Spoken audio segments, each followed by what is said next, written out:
Assalamualaikum. Waalaikumsalam warahmatullahi wabarakatuh. Alhamdulillah. Oke. Bagaimana kabarnya anak-anak? Alhamdulillah. Luar biasa. Allahu Akbar. Alhamdulillah, nampaknya anak-anak Bapak ini masih pagi semangat ceria ya. Alhamdulillah. Baik anak-anak Bapak yang Bapak sayangi, pada pagi hari ini kita kembali bertemu. Namun sebelum kita mulai pembelajaran, ada baiknya kita diawali dengan kita berdoa. Mudah-mudahan kita makin sehat, makin ceria dan semakin semangat. Mana ketua kelas, Nak? Oke, Nak, tolong dipimpin doanya, Nak, teman-temannya. Bismillahirrahmanirrahim. Rabbi yassir wa la tu'assir. Rabbi yassir wa la tu'assir. Rabbi ja'li sadri wa yassir amri wahlul uqdatam min lisani qahu qawli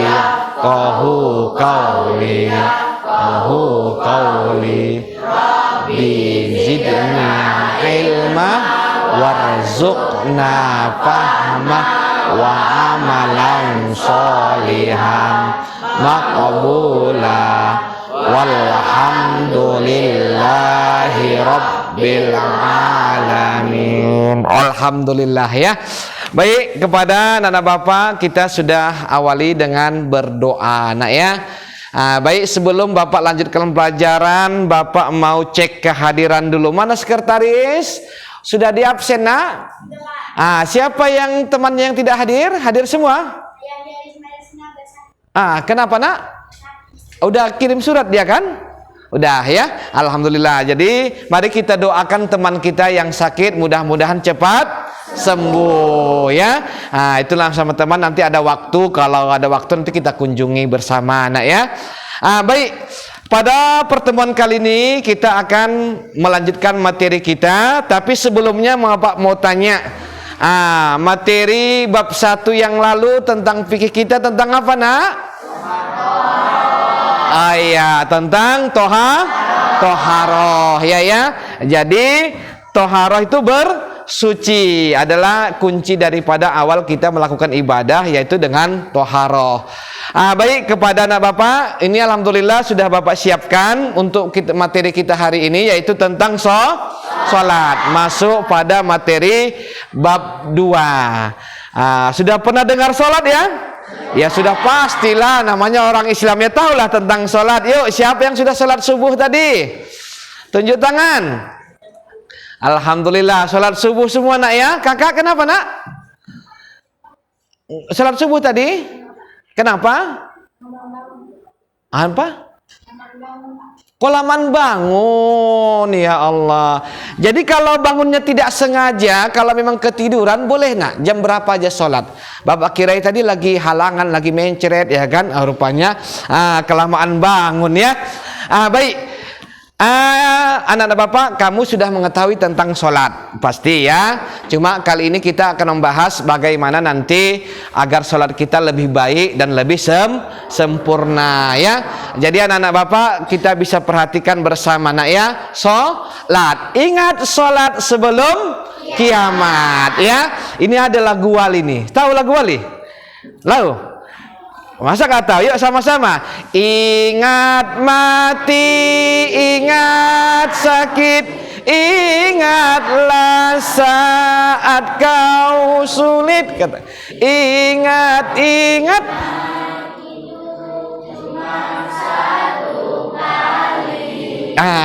Oke, seterusnya, Nak ya. Itu maknanya penuh dengan makna. Baik, kita lanjut. Ini sholat, Nak ya. Sekarang ini Bapak ada buat posternya nih, Nak ya. Ya, inilah gerak-gerakannya, tapi kita akan kupas lagi, Nak ya, yang lebih baik ya. Pengertian sholat. Ini kita akan bahas dulu tentang pengertian sholat ya. Oke, apa itu? Ada yang pertama sholat menurut etimologi. Apa Pak etimologi itu? Menurut bahasa ya, bahasa. Ini sholat yang pertama menurut bahasa adalah doa ya. Doa ini tercantum nanti dalam surah At-Taubah, anak-anak Bapak bisa lihat ayat 103 nak ya. Inna sholata, di situ diartikan doa, dan sholat juga berarti rahmat secara bahasa ya. Ini terdapat dalam surah Al-Ahzab ayat 43 ya nak ya. Itu juga rahmat. Sedangkan menurut istilah menurut istilah, sholat adalah ibadah yang terdiri dari beberapa ucapan dan perbuatan. Ya, yang mana ucapan waktu doa? Itulah ucapan kita, ada bacaan-bacaan yang kita baca, dan perbuatan itulah gerakan-gerakan di dalam sholat. Ada ruku, ada sujud, nah ya, yang diawali dengan takbiratul ihram dan diakhiri dengan salam, nak ya. Jadi dapat kita pahami nak ya. Jadi sholat itu adalah merupakan ibadah yang terdiri dari beberapa ucapan dan perbuatan yang diawali dengan takbiratul ihram. Itulah dia nanti Allahu Akbar. Nanti ada penjelasan lebih lanjutnya nak ya. Baik, sekarang apa sih Pak dalil yang mewajibkan tentang sholat tuh kan gitu? Ada dalilnya Pak, dasar hukumnya. Nah, siapa yang seperintahkan sholat tuh? Langsung Allah nak. Langsung Allah yang perintahkan nak ya. Ini terdapat di dalam Al-Quran yang berbunyi. Nah, coba kakak baca dulu. Kuat nak ya? Bismillahirrahmanirrahim. Ya ayyuhallazina amanu wasjudu wa'budu rabbakum waf'alu khaira la'allakum tuflihun. Alhamdulillah, baik nak ya. Sadaqallahul azim ya. Apa itu nak? Kata Allah, hai orang-orang yang beriman, rukuklah kamu, sujudlah kamu, sembahlah Tuhanmu, dan perbuatlah kebajikan supaya kamu mendapatkan kita sholat itu dapatkan kemenangan. Berarti bukan seperti menang main bola, tidak. Kemenangan itu termasuk ketenangan hati, jiwa, batin kita ya nak ya. Ini terdapat dalam surah Al-Hajj ayat 77. Inilah dasar hukumnya. Dalil yang mewajibkan sholat. Yang pertama firman Allah. Bukan hanya itu, yang lebih kuat lagi, dia juga terdapat di dalam hadis ya. Hadis. Coba dulu abang yang baca hadisnya nak. Kuat nak ya. Kalau hadis jangan pakai ta'awuz atau bismillah, langsung baca ya.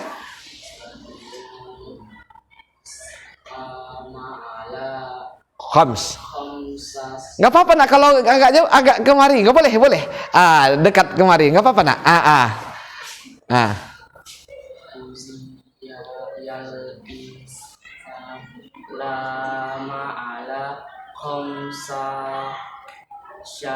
Syahadatu an la ilaha illallah anna Muhammadan Rasulullah wa iqamatus shalah wa itaiz zakah wa hijjul baiti Iya, oke, terima kasih nak ya. Ya, ini hadis Rasulullah. Ini hadisnya sahih ya, dari riwayat Bukhari Muslim. Islam itu didirikan atas 5 perkara. Bunyal Islamu ala khams ya. Islam itu terdiri atas 5 perkara. Yang pertama, syahadati alla ilaha illallah wa anna Muhammadar Rasulullah. Yaitulah itu yang kita sebut dengan syahadatain. Yang kedua, wa iqamatus shalah wa itaiz zakah wa hijjul baiti wa shaumu ramadan. Ya. Inilah yang kita kenal di dalam rukun Islam ya nak ya. Rukun Islam ada 5 perkara. 1, mengucap syahadat. 2, mendirikan salat. 3, berpuasa. 4, membayar zakat. 5, menunaikan ibadah haji bagi yang mampu, ya. Itu dari hadis Rasulullah. Dan perlu kita ketahui, nak, itu nampak ada gambar timbangan kan? Yang pertama kali nanti di hari kiamat ditimbang, nak, adalah amalan sholat. Amalan sholatnya, apabila amalan sholatnya baik, nak ya, kalau nanti amalan sholatnya baik, insya Allah maka amal-amal lain juga akan ikut baik. Kata Rasulullah dalam hadis, inna awwalu ma yuhasabu bihil abdu yaumal qiyamati sholat. Yang pertama kali nanti dihisab di hari kiamat adalah masalah sholat. Jadi sholat itu merupakan pokok, ya. Nah, kalau ibarat contoh, buktinya gimana, Pak? Kalau sholat itu sebagai pokok, orang yang tidak sholat dapat menghancurkan agama, menghancurkan diri sendiri. Ini tadi 5 jari kan, Bapak contohkan ya. Ini 5 jari. Rukun Islam. Kita biar masuk akal kita, betul nggak menghancurkan? Ternyata betul. Oke, saya belum mampu berhaji, Pak. Kita lepas. Oke, Pak, saya nggak membayar zakat. Oke, kita lepas. Pak, saya juga nggak melaksanakan ibadah puasa. Oke, Bapak lepas. Pak, saya nggak sholat. Kira-kira kalau Bapak lepas apa yang terjadi, nak? Jatuh, hancur loh. Cuma syahadat toh. Inilah yang disebut dengan Islam KTP. Namanya butet, beragama Islam. Ya kan, nak ya? Tapi hanya di KTP doang, tapi nggak sholat, nggak puasa, ya. 2. Tapi 2 belum mantap, kan? Kok bisa 3? Kurang kuat lagi. 4, lebih mantap lagi kok 4. Kokoh dia, nak ya. Oke, baik. Masuk udah kan di akal sehat kita kan? Oke, baik. Sekarang kita bahas syarat wajib sholat. Ada syarat-syaratnya, nak ya. Kalau mau sholat ada syarat wajibnya. Apa saja itu? Yang pertama, beragama Islam. Yang kedua, berakal. Yang ketiga, balik. Yang keempat, suci dari hadas besar dan kecil. Yang kelima, sadar. Jadi Islam, berakal, balik, suci dari hadas, ya, nak ya. Berarti orang yang Islam berakal sehat. Berarti orang yang berakal itu wajib sholat. Yang nggak berakal apa nggak wajib. Termasuk orang gila. Cuma orang gila yang nggak wajib sholat, nak. Jadi kalau ada diantara kita yang nggak sholat, berarti orang gila. Orang gila nggak wajib, ya, nak ya. Ini ingat syarat wajib sholat. Oke. Ada syarat sah, ada syarat wajib, ada syarat sah. Syarat sahnya yang pertama, suci dari hadas, baik hadas kecil maupun hadas besar. Hadas besar. Yang kedua, suci badan, pakaian, tempat sholat harus suci dari najis. Tempat kita sholat, ya karena jangan pula tempat kita sholat situ ada tai kucingnya, ya karena ya, atau situ ada tai mantah apalah ya, pokoknya tempat kita sholat kalau ibadah tempatnya bersih kan enak, ya kan, nak ya. Terus menutup aurat laki-laki dari pusar sampai tulang tempurung. Ini pusat, tulang tempurung lutut ini namanya, ya, nak. Kalau untuk perempuan seluruh tubuh aurat. Yang boleh nampak kecuali muka dan telapak tangan. Pak, kalau naik sikit sini tangannya haram, Pak, berdosa. Cuma ini yang boleh nampak, ini dari ini batas ini, nak ya. Oke. Terus menghadap kiblat. Mana kiblat kita? Kebetulan kita di posisi sekolah lurus, nak ya. Telah tiba waktu sholat dan tidak mendahului. Maksudnya gimana, Pak? Boleh nggak, Pak, sholat zuhur saya jam 12, azan belum berbunyi, itu namanya mendahului, biar cepat gitu ya. Nggak boleh, harus tiba masuk waktu. Oke, baik. Sekarang ada juga yang membatalkan, nak. Yang membatalkan sholat 5 waktu apa saja? Ya. Yang pertama, yang membatalkan sholat itu pertama meninggalkan salah satu rukun sholat, ya, termasuk tidak tumak ninah, ya. Nanti kita bahas rukun sholatnya. Yang kedua, tidak terpenuhi syarat sah sholat yang telah ditentukan, seperti berhadas, kena najis dan terbuka auratnya. Tadi kan ada kena syarat sah sholat, ada syarat wajib sholat. Yang ketiga, melakukan gerakan-gerakan yang semestinya tidak dilakukan serta tertawa-tertawa. Boleh, nggak boleh batal. Allahu Akbar. Itu batal sholatnya nak ya. Ketawa sambil tertawa. Nah, Pak kok senyum? Allahu Akbar. Nah, kau gerak-gerakan batal. Nak ya. Oke. Apalagi nak berkata atau berbicara selain bacaan dalam sholat. Dan yang terakhir makan dan minum dalam sholat. Boleh kita sholat sambil minum. Haus Pak. Oh ya batal sholatnya nak ya. Oke baik. Masuk kita kepada rukun sholat. Ini intinya juga ya. Apa rukun sholat?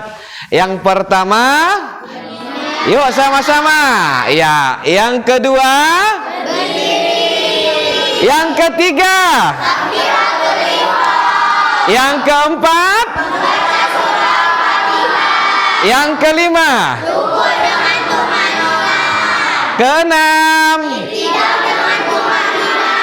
Ketujuh, sujud dengan tumanina. Delapan, sujud dengan tumanina. Sembilan, duduk tasyahud awal dan akhir dengan tumanina. Iya, 10, 11, 12, dan terakhir ke-13. Oke, tertib ya. Yang 13 ini tertib, nggak boleh dilangkap-langkap. Nomor 1 jadi nomor 5 ya, harus berurut. Ini rukun dalam sholat ya. Ini harus dipahami nak ya. Ini akan kita tampilkan bagaimana tata cara sholat. Oke, inilah yang disebut dengan nanti takbiratul ihram ya. Berdiri tegak menghadap kiblat. Nah, tegak bagi yang mampu ya. Kalau seumpama nanti nggak mampu, boleh duduk.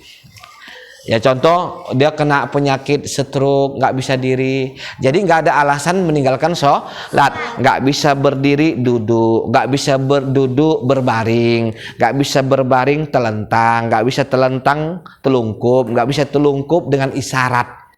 Boleh cuma gerakan mata. Tak bisa dengan isyarat, ya udah sholat kan berarti udah mati. Ya kan nak? Jadi tidak ada alasan untuk meninggalkan sholat ya nak ya. Yang kedua takbiratul ihram. Nah ini tadi berdiri posisinya nak ya, gambar 1. Gambar 2 itulah yang disebut takbiratul ihram. Laki-laki Allah agak renggang, perempuan rapat nak ya. Dan yang itulah disebut dengan bersedekap. Gambar 3 nak ya, inilah bersedekap. Tangan kanan menimpah tangan kiri pergelangan. Ini bersedekap ya. Oke. Nah, dan seterusnya tata caranya yang pertama adalah kita membaca doa iftitah. Bapak yakin dah hafal semua ini nak ya. Memang ini enggak rukun memang dia. Allahu Akbar membaca doa iftitah, tapi ini baik dibaca Allahu Akbar kabirau. Insyaallah anak-anak bapak pasti sudah hafal nak ya. Cuma biar lebih baik kita bahas tentang bagaimana tata cara yang baik urutannya nak ya.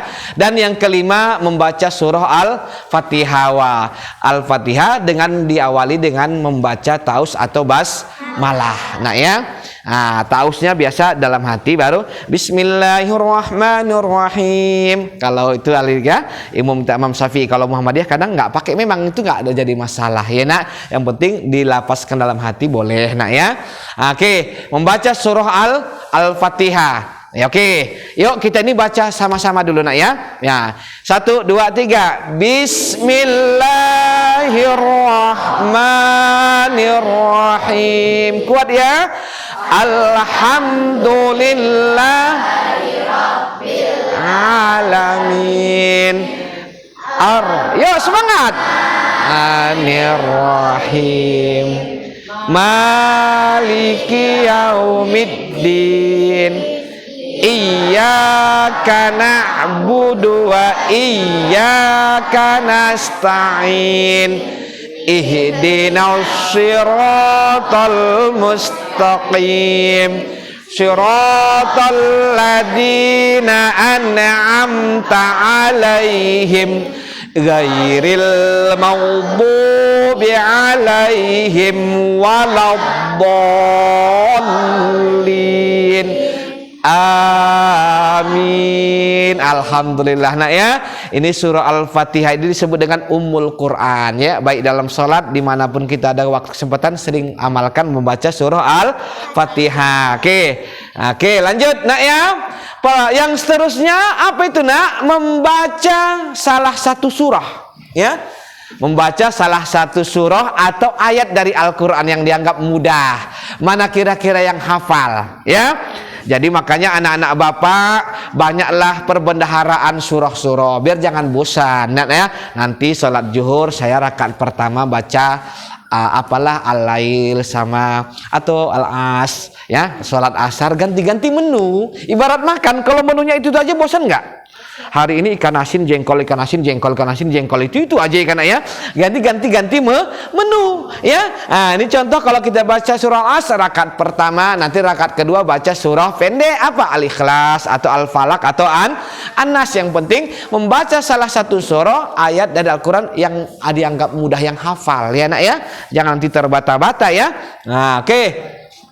Terus ruku'. Nah, oke, derajat sudut gerakan sholat. Nah ya, ini ada derajatnya. Nah, ada dari 90 ini 0 derajat. Oke, ruku dia masuklah 90 derajat. Ruku ini dia 90 derajat. Jadi gimana cara enak memahaminya? Yang penting nak, ini sejajar. Kira-kira kalau ada orang golek di punggung kita nggak jatuh. Kenapa nak? Datar dia, rata. Jangan kata Rasulullah ada orang seperti rukunya rukuk keledai, nungkik kali gini. Ya kan, ada gini kali macam muntah ya kan. Nah, jadi sejajar. Begitu juga ya. Dalam bacaannya apa? Subhana rabbiyal. Iya, berapa kali? 3 kali. Nah ya, jadi itu ruku derajat gerakan sholat berdiri, ruku, sujud dan duduk ya. Ini seterusnya apa nak? I'tidal. Apa nama lain dari i'tidal? Bangkit dari ruku ya. Bangkit lagi setelah ruku dengan sempurna sambil mengangkat kedua tangan dengan membaca Sami Allahu liman hamidah. Pak, kalau sholat sendiri ya baca juga walaupun sir ya. Sami Allah liman hamidah. Kalau salat zuhur jangan diam aja. Apa ya? Nah, patung bergerak. Walaupun sir tetap diucap. Pak, kami perbenihnya. Ya, nampak gerakan bibirnya nak ya. Oke, itu ya i'tidal. Lanjut sujud ya. Nah, sujud adalah menurunkan tubuh ke bawah tanpa mengangkat. Seperti tadi ada derajatnya nak ya. Dari 0 derajat, 90 derajat dia rukuknya, 135 derajat ketika sujud ya. Ini lihat, mengangkat kedua tangan, kedua lutut diletakkan dulu di lantai, kemudian kedua tangan diletakkan di lantai tepat di arah belikan. Belikat, tahu mana belikat? Mana urat belikat? Ini belikat namanya nak ya. Urat belikat nak ya. Kemudian tumit didirikan seperti orang jinjit. Ini nak ya. Nih gini ya. Kalau dari ini tumitnya dijinjitkan nak ya. Ujung-ujung jari dilengkungkan ke muka serta pantat ya. Diangkat dan jangan sampai melekat pada kaki. Apa bacaannya? Subhana rabbiyal. Oke, 3 kali. Ini ya. Baru duduk iftiras. Inilah yang disebut dengan duduk antara dua sujud ya. Ini dengan membaca, yuk. Rabbighfirli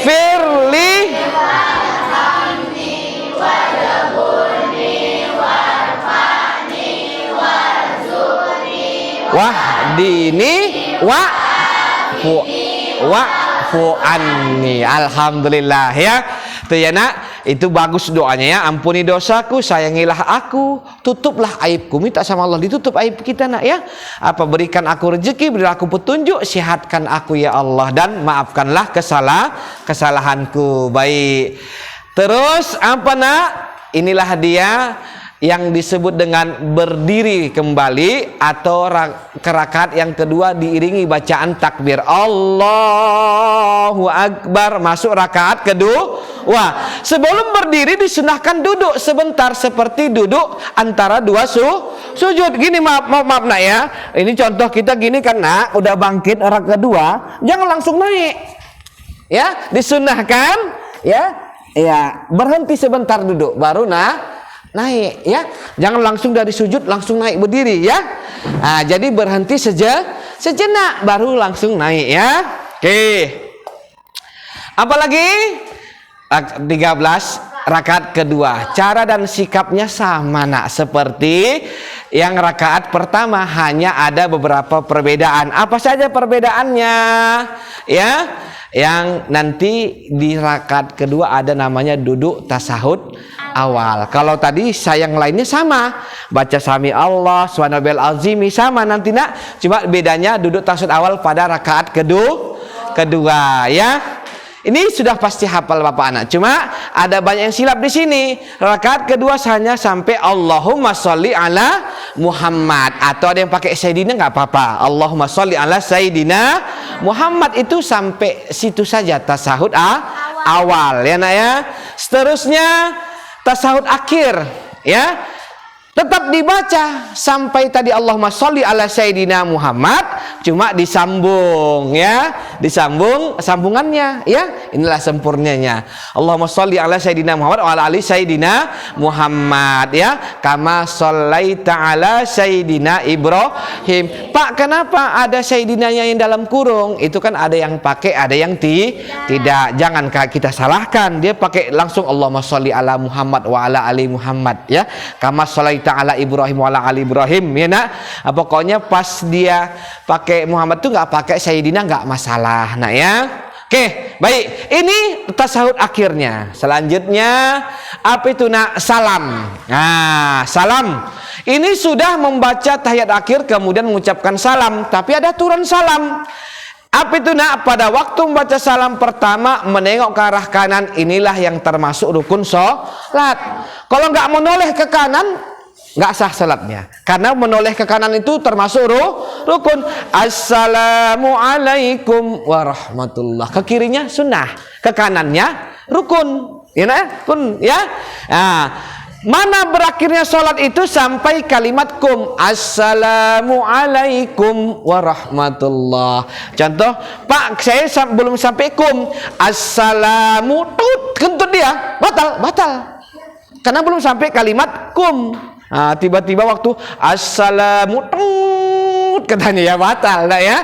Ya belum sampai berakhir kalimat kum dan menoleh ke kanan. Ini dia. Nampak ya cara menolehnya nak ya, ke kanan, ke kirinya. Nah, tapi jangan sampai tidak menoleh. Baik. Anak-anak Bapak semua, itulah tentang sholat ya. Sholat bagaimana tadi rukunnya, dasar hukumnya. Oke, mudah-mudahan anak-anak Bapak ini bisa memahaminya semua ini ya nak ya. Oke, sekarang nanti Bapak akan kasih tugas ya. Nah, tapi sebelum Bapak lanjutkan, Bapak ingin tes dulu anak-anak Bapak. Sudah mudah-mudahan sudah bisa paham tadi penjelasan tentang sholat nak ya.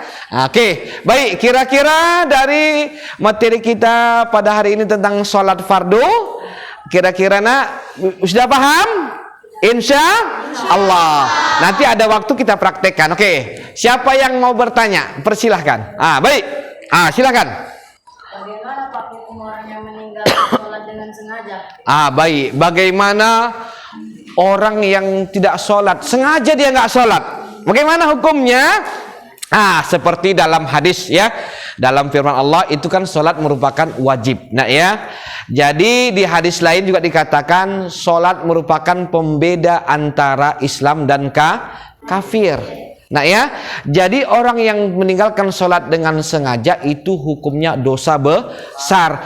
Itu lebih kejam dari seorang pembunuh. Jadi jangan sampai kita sholat nggak sengaja, memang sengaja malas, nanti aja lah, malas lah, ya kan? Nggak boleh. Itu hukumnya dosa besar dan termasuk kita keluar dari Islam. Kenapa? Pembeda antara Islam dengan kafir. Anak bapak Islam kan? Insya Allah semua Islam kan? Ya, jadi jangan sampai tinggalkan sholat dengan sengaja. Baik, siapa lagi yang mau tanya? Ya, baik. Bagaimana sholat dalam keadaan ngantuk? Baik. Teman kamu menanya bagaimana kalau ada orang sholat sambil ngantuk-ngantuk, nguap-nguap. Gitu nak ya. Oke, dalam agama dijelaskan ya nak, agama kita dalam fikih dan dalam hadis-hadis, usahakanlah ketika mengantuk ditolak dengan sekuat tenaga. Kenapa nak? Karena kata Rasulullah dalam satu hadis yang sahih, ketika seorang hamba sholat mengucapkan kata di situ setan tepuk tangan. Nah ya, riang gembira. Jadi usahakanlah tolak rasa kantuk itu. Kenapa? Ketika kita kantuk berarti setan walaupun nggak bisa ganggu kita dalam nggak bisa dia langsung goda seutuhnya, tapi dia yang mengantuk dia sudah bahagia, udah nggak pernah capek-capek lagi aku menghancurkan kau, udah ngantuk kok dia, ya kan ya. Jadi usahakan tolak sekurang mungkin. Kita kecapean, ada kegiatan eskul atau lain, tapi kalau pas sholat usahakanlah ditolak dengan sekuat tenaga. Kenapa? Ketika kita menguap dengan kalimat ada kata hak di situ, kata Rasulullah, setan bertepuk riang gembira. Baik. Oke, ada lagi nak? Siapa lagi mau tanya? Oke, silahkan. Pak, bagaimana ada seorang yang tidak melaksanakan sholat, tapi orangnya baik, puasa yang tidak pernah ditinggalkan, apalagi sedekahnya? Ya baik, memang kadang banyak itu nak. Nah, bagus pertanyaan ini teman kamu. Bagaimana seseorang, ada orang itu nak baik nak, sedekahnya buah paten, hajinya apalagi nak ya, pokoknya bersosial, dermawan orangnya, tapi nggak sholat, ya nak ya. Bagaimana itu nak? Maka semua kebaikannya tidak berguna. Seperti yang kita jelaskan dalam materi kita tadi, inna awwalu ma yuhasabu yaumil qiyamah wa iqamatis shalah. Nanti yang pertama kali ditanya, dihisab di hari kiamat adalah amalan sholat. Kalau baik sholatnya, insya Allah amal-amal lain akan ikut baik. Kalau sholatnya nggak baik, apalagi nggak sholat, maka amal-amal lain tidak ikut baik. Berarti tidak mendapatkan nilai atau dihitung oleh Allah. Jadi nggak guna nak sebaik apapun kita, tapi nggak sholat. Kenapa? Sholat itu adalah penentu amal-amal yang lain. Oke, bagus ya. Kira-kira ada lagi nak? 3 temanmu sudah bertanya. Ada? Pas. Ya, akan menjawab beberapa pertanyaan nak ya.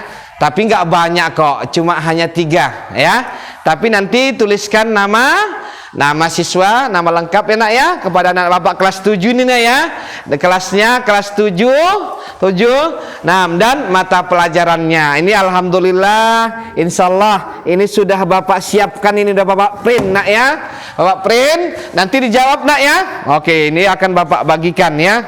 Nah, ini bapak tunggu sekarang karena cuma 3 ya. Nah, oke. Nah, bapak mau masing-masing menjawab dengan pemahaman yang sudah kita paparkan pada hari ini. Insyaallah anak bapak semua bisa menjawabnya nak ya. Oke. Ini sudah ada sini tertera ya. Oke.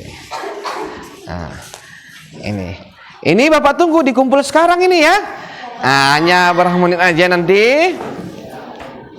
Oke.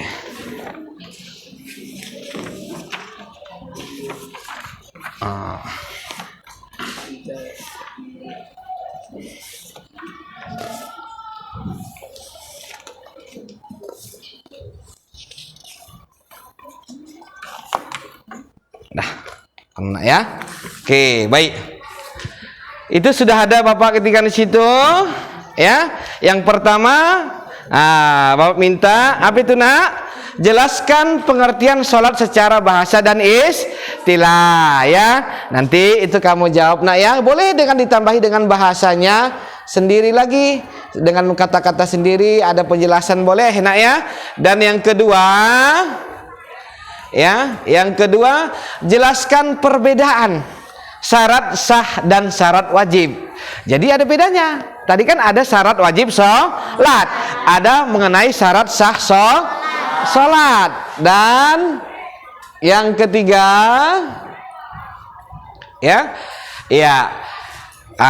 perhatikan nak anggota keluargamu. Jujur aja nggak apa-apa nak.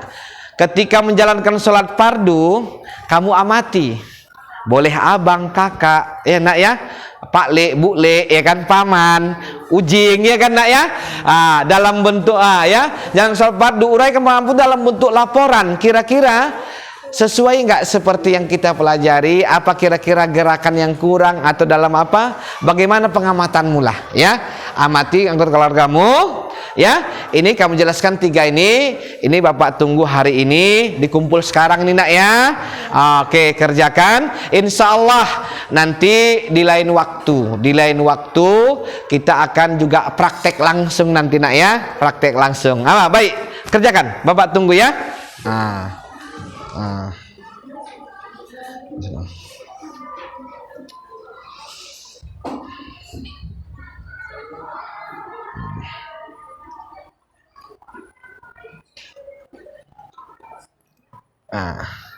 Bentar ya, udah siap? Oke, baik, alhamdulillah. Mari Bapak kutip ya. Pak, udah jangan lupa buat apa tadi kan? Sudah, namanya ya. Oke. Ya. Udah nak. Oke, udah dibuat namanya, Marina. Oke. Kakak punya mana? Oke, bagus. Anak-anak. Oke. Iya. Mantap. Kakak, dah. Alhamdulillah, nak ya. Oke. Siap? Oke, bagus ya. Baik, alhamdulillah anak Bapak tugasnya sudah selesai. Insyaallah Bapak akan langsung koreksi nanti nak ya. Namun karena berhubung waktu kita sudah habis, pertemuan berikutnya kita akan praktek nak ya. Coba Bapak juga mau kasih oleh-oleh di rumah ini ya nak ya. Untuk tugas kelompok ya. Tugas kelompok nanti tolong ketua, sekretaris ya nak. Anak-anak Bapak yang Bapak sayangi, mudah-mudahan pertemuan kali ini dapat membawa berkah dan manfaat bagi kita semua. Dan insya Allah pesan Bapak, jangan lagi pernah tinggalkan sholat. Baik ya. Baik, mari kita akhiri pertemuan ini dengan ucapan Alhamdulillahirabbil alamin. Baik, terima kasih nak ya. Bapak mohon pamit undur diri kepada anak Bapak. Assalamualaikum warahmatullahi wabarakatuh. Waalaikumsalam warahmatullahi